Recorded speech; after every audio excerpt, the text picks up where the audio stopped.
60 दिन लगातार और 76 ग्रांट एप्लीकेशन, जी हाँ 76 ग्रांट एप्लीकेशंस, जो कि लगातार पिछले 5 दिनों से यानी कि 6 जून से लेकर और 31 जुलाई तक आपके साथ शेयर की जानी है हमारे इसी चैनल पर। तो बने रहिए हमारे साथ, और अभी तक अगर आपने सब्सक्राइब नहीं किया है चैनल को तो अभी का भी सब्सक्राइब कर लीजिए। मैं उम्मीद करता हूं कि पिछले 4-5 दिनों से जो ग्रांट एप्लीकेशंस की इन्फॉर्मेशन आपको दी जा रही है उसको आप बखूबी रूप से अप्लाई कर रहे होंगे। मैं यहाँ पर अपने सभी दर्शकों को एक बार फिर से इंटीमेट करना चाहूँगा, एक बार फिर से अवेयर करना चाहूँगा कि ग्रांट वीडियो को पहले पूरा ध्यान से देख और सुन लिया कीजिए, जिससे कि आप अपनी ग्रांट एप्लीकेशन में किसी भी प्रकार की गलती ना करें। वीडियो में जैसा जैसा आपको बताया जाता है वैसे वैसे आपको अपने प्रपोजल को सबमिट करना रहेगा, राइट। तो चलिए आज बिना देरी किए हुए मैं लेकर चलता हूं आपको मेरी स्क्रीन पर। Here we are. इस ग्रांट एप्लीकेशन के अंदर सबसे पहले आपको ऑप्ट करना है आपका सिग्नेचर, यानी कि जो ऑथोराइज पर्सन है जिसके माध्यम से ये ग्रांट एप्लीकेशन की जा रही है, चाहे वो आपका कंसल्टेंट है, चाहे वो आपका जो है सेक्रेटरी है, चाहे आपका डायरेक्टर है, चाहे आपका ट्रस्टी है, चाहे आप खुद एक सेटलर के रूप में इसको अप्लाई कर रहे हैं। तो यहाँ पर आपका जो सिग्नेचर है, केवल साइन, वो यहाँ पर जो है अपलोड करना है आपको। और ध्यान रखिएगा जब ये सिग्नेचर आप स्कैन करते हैं इसको कंप्यूटर से स्कैन कीजिएगा, ना कि अपने मोबाइल से फ़ोटो खींचकर यहाँ पर अपलोड मत कीजिएगा, राइट। साइज़ ज़रूर ध्यान रखना है, 5 MB तक की फाइल होनी चाहिए आपकी, राइट। यहाँ पर आपको अपना सिग्नेचर अपलोड कर देना, और सिग्नेचर हमेशा ब्लैंक पेपर पर ब्लू पेन से ही कीजिएगा, राइट। यहाँ पर हम बात करते हैं कंपनी की सील की, यानी कि संस्था की जो आपकी सील है, यानी कि अगर यहाँ पर आपका जो है अध्यक्ष महोदय अगर साइन कर रहे हैं तो सील जो यूज़ करनी है वो अध्यक्ष वाली यूज़ करनी है। यहाँ पर आपकी संस्था के सेक्रेटरी साइन कर रहे हैं तो सेक्रेटरी वाली सील यूज़ करनी है, राइट। आपकी संस्था के ट्रस्टी जो है फाइल कर रहे हैं तो ट्रस्टी का ही सील अपलोड कीजिएगा। अगर आपकी ट्रस्ट के जो सेटलर हैं उनकी सील अलग होती है, राइट, सेटलर, तो वो वाली अपलोड कीजिएगा। और जितनी भी हमारी सेक्शन 8 कंपनीज़ हैं, आपके पास जो भी पद है उस पद की या तो सील होनी चाहिए, अगर आप यहाँ पर पद अपना व्याख्यान कर रहे हैं और उसकी ज़रूरत पड़ेगी। यहाँ पर ये मत कीजिएगा कि आप डायरेक्टली अपनी डायरेक्टर वाली सील यूज़ करें। यहाँ पर ऑथोराइज सिग्नेचरी जिसका साइन लिया जा रहा है उसका पद भी पूछा जाएगा, और पद जब पूछा जाएगा उसकी रिस्पॉन्सिबिलिटी भी पूछी जाएंगी। तो ऐसे में आपको डायरेक्टर वाली सील का यूज़ नहीं करना है।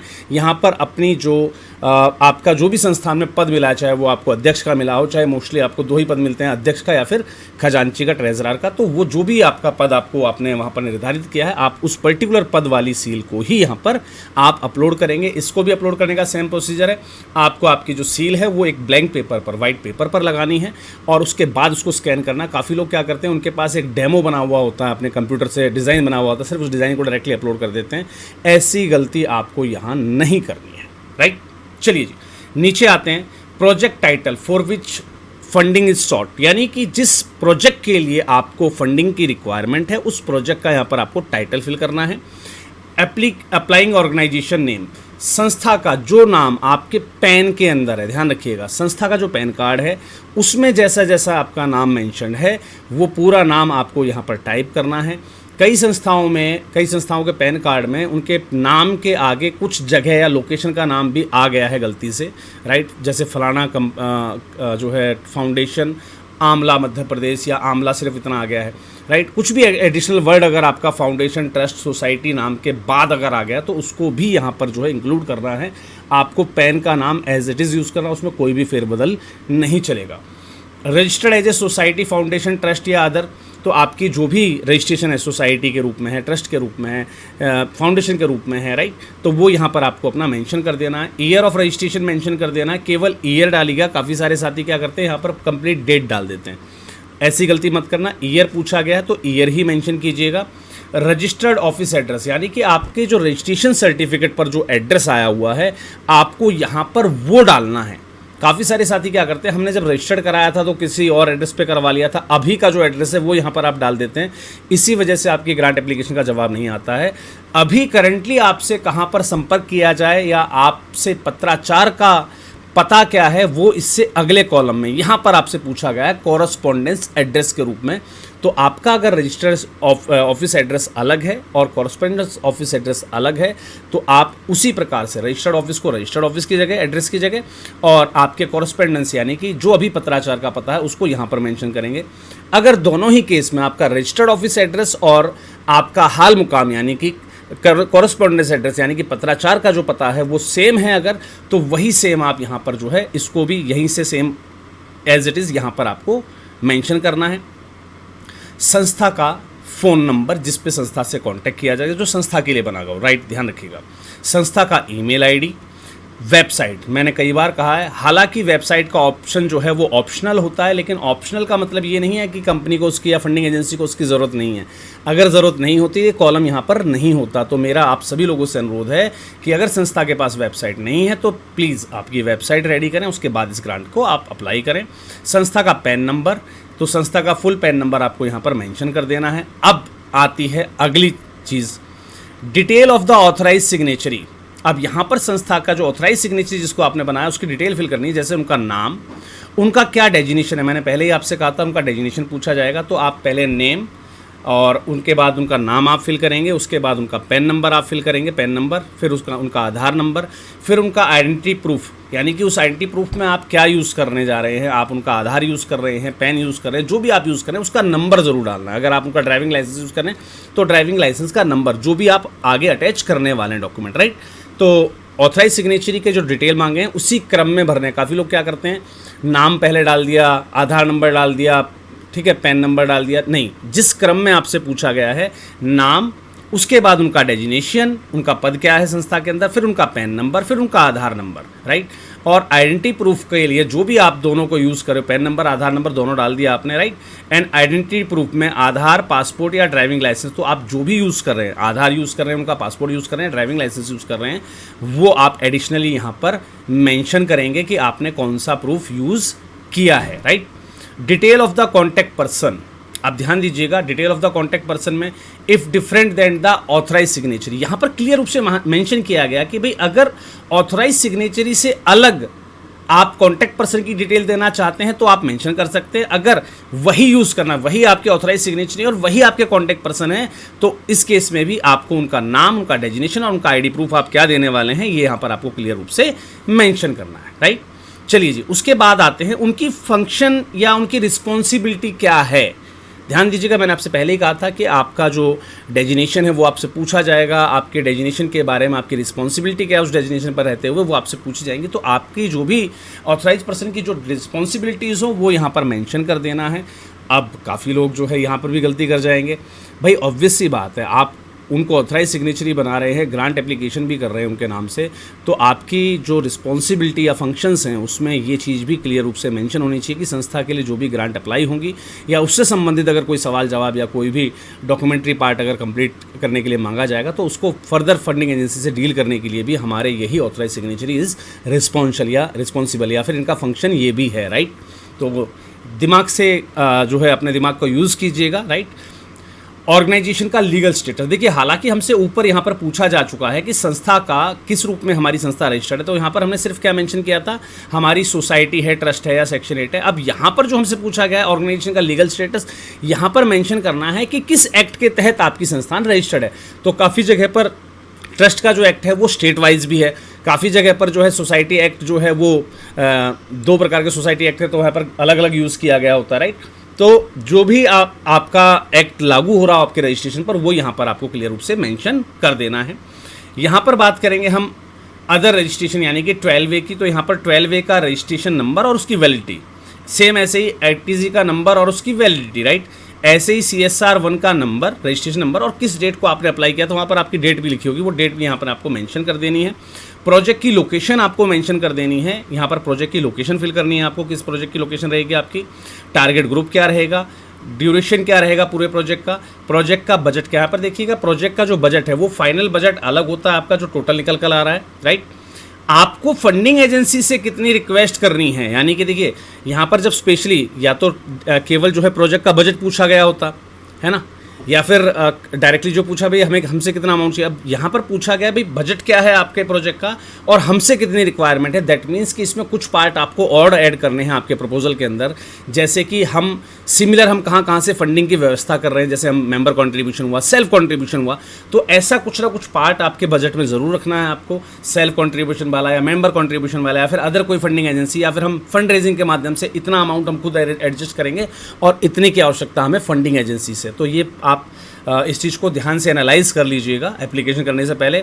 कोई अदर इन्फॉर्मेशन देनी है आपको अपने प्रोजेक्ट से संबंधित, वो यहाँ पर आप जो है मेंशन कर सकते हैं, और उससे रिलेवेंट कोई डॉक्यूमेंट अगर आपके पास है तो वो यहाँ पर आपको अपलोड कर देना है। अब बात करते हैं अदर इन्फॉर्मेशन की। अदर इन्फॉर्मेशन के अंदर कुछ चीज़ें और आपसे मांगी गई, जैसे जोग्राफिकल एरिया क्या है आपके प्रोजेक्ट का, execution with reason of selecting the area, यानी कि उसी एरिया को आपने सेलेक्ट क्यों किया उसका पूरा रीजन, यानी कि जो प्रोजेक्ट जस्टिफिकेशन है, प्रोजेक्ट एरिया जस्टिफिकेशन, वो यहाँ पर आपको देना है।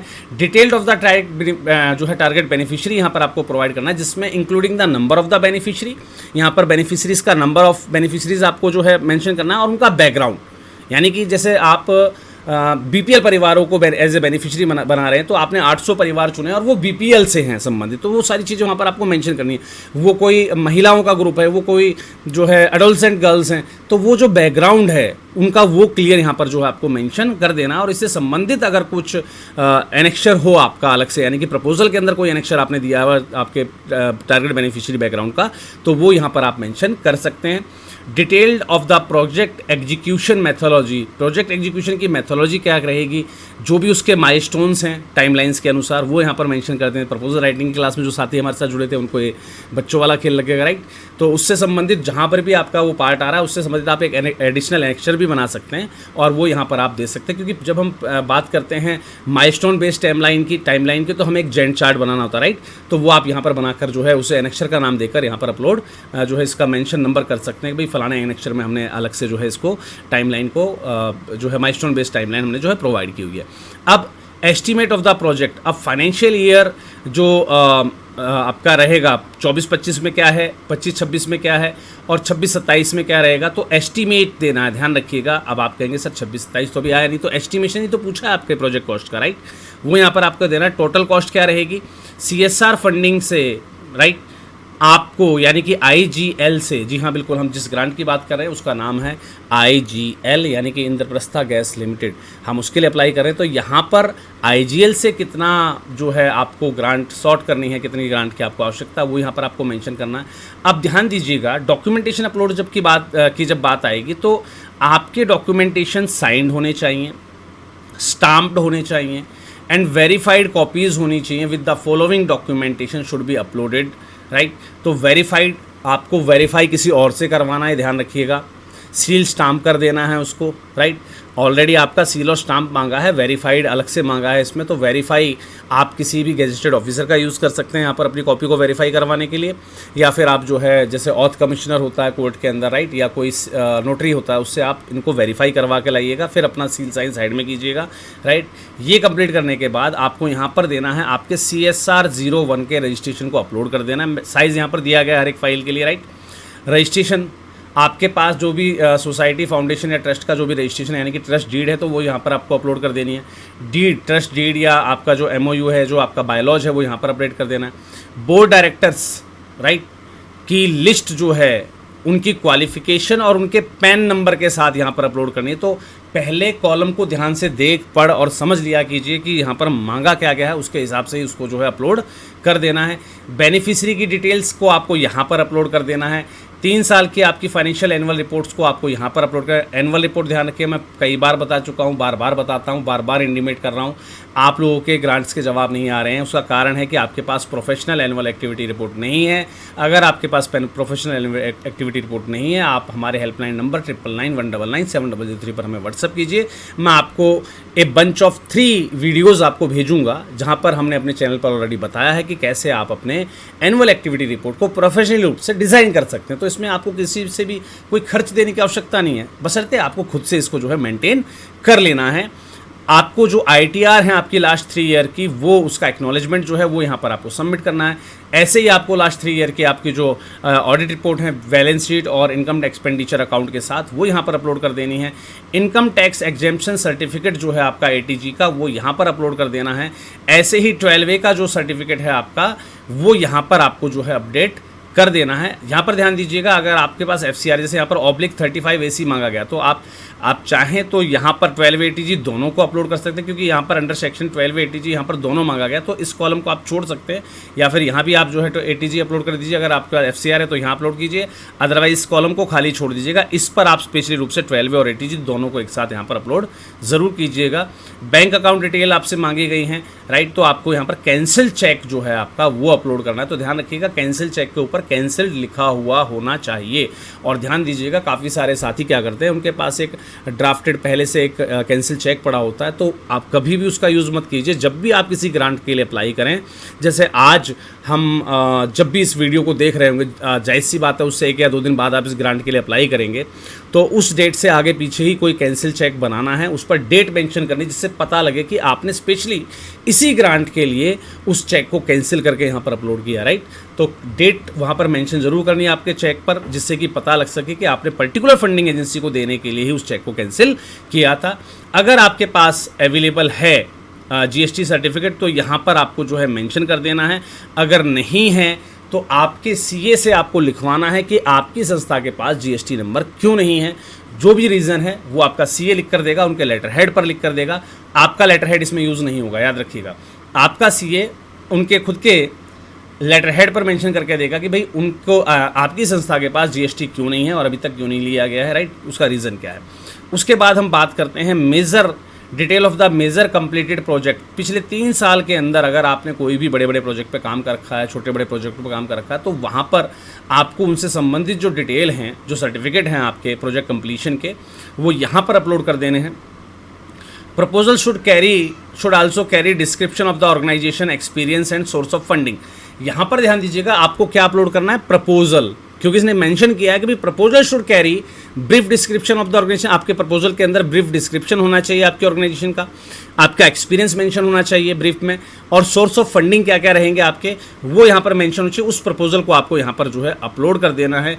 Each page of the proposal and annexure should be stamp with the organization seal and counter sign by the authorize signature of the applicant organization. अब ध्यान दीजिएगा, यहाँ पर ये बड़ी गहरी चीज़ है।